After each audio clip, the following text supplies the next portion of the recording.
Telugu Bible stories. Hi పిల్లలు, ఈరోజు శతాధిపతి యొక్క విశ్వాసం ఏమి చేసిందో తెలుసుకుందామా?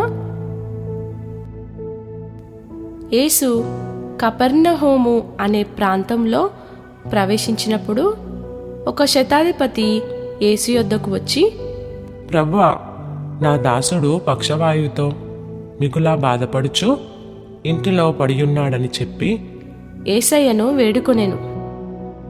యేసు, నేను వచ్చి వానిని స్వస్థపరచదనని అతనితో చెప్పగా,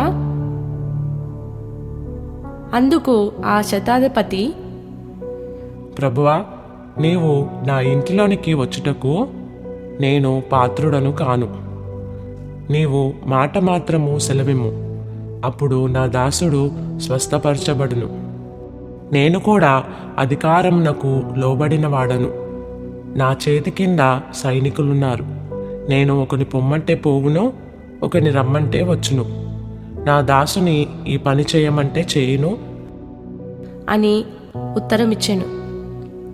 యేసు ఈ మాట విని ఆశ్చర్యపడి వెంట వచ్చుచున్న ప్రజలను చూచి, ఇజ్రాయేలులో నేనెవనికైనను నేనింత విశ్వాసమున్నట్టు చూడలేదని నిశ్చయముగా మీతో చెప్పుచున్నాను.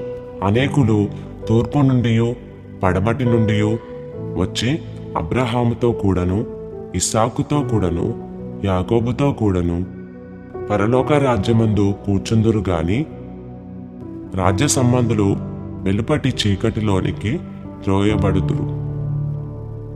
అక్కడ ఏడ్పును పండ్లు కొరుకుటయు ఉండునని మీతో చెప్పుచున్నాను నేను. అంతటా యేసు, ఇక వెళ్ళుము, నీవు విశ్వసించిన ప్రకారము నీకు అవునుగా కాని శతాధిపతితో చెప్పెను. ఆ గడియలోనే అతని దాసుడు స్వస్థత నొందెను.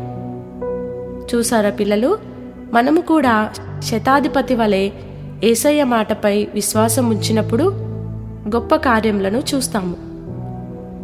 బాయ్ పిల్లలు. Please subscribe for more videos.